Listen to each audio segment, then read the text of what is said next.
The Transatlantic Free Trade Agreement is an agreement between the United States and the European Union, and it was launched in July of 2013. The scope of the treaty is to create a free trade agreement on both sides of the Atlantic Ocean and create a wide range of cross-border regulatory issues. Mexico could lose some commerce because of the triangulation of products, but they can remain as the co-production base. In November 2017, the US was named the biggest trading partner of the European Union. Their exports and imports increased. Our recommendation is to establish a standard specification for agriculture and alimentary products. The Asia-Pacific Economic Cooperation was established in 1999 first by 12 Asia-Pacific economies, and Mexico joined later in 1993. The scope of the treaty is that it will facilitate growth among the members and bring more trade and investment liberalization, business facilitation, and economic and technical cooperation. It is a long-term relationship that will allow us to integrate with the Pacific Basin economies and to maintain a closer relationship with East Asia. In the small and medium enterprise area, Mexico has benefited from cooperation and support for SME consulting profession, increasing these companies' competitiveness in the global market. Some recommendations for this treaty is that it should consult more on a regular basis with other regional trade agreements so that liberalization can be easier. The Trans-Pacific Partnership is a trade between these countries, and it was launched in February 4, 2016.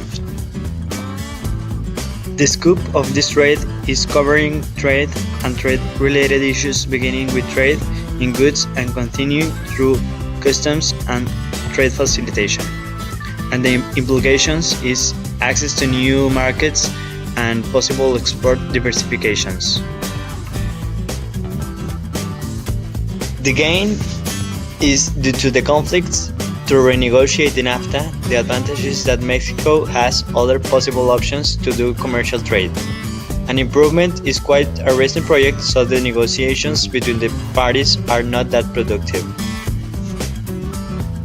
The Free Trade of the Americas Agreement negotiations were supposed to have been completed by January 1st, 2005.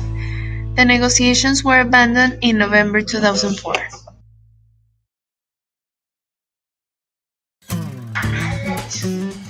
The scope of the treaty was a proposed free trade agreement between the US and 34 countries in North, Central, and South America, as well as the Caribbean except Cuba. Some implications are that Mexico can compete with the advantage that US federal subsidies give to American agriculture exports. We consider a law that foreign companies were not required to share their profits with the local countries or communities. Our recommendation is that the treaty should have been considered the competitive disadvantage that some Latin American countries have against countries like the US. What should be improved in Mexico's future trade policy is diversification of its export paths, as 80% comes to the United States. Also, Mexico should learn how to refine their own natural resources, especially oil. Last but not least thing regarding to its future trade policy is a high level of corruption that should be definitely fixed. Reforms on environment need to go beyond of the normal stipulated. Special attention needs to be paid to improving on local and foreign infrastructure. Increase the use of renewable energies. Increase the security on intellectual property, investment, and services. To beef up competition policy, monopolies, and state enterprises to get more foreign attraction.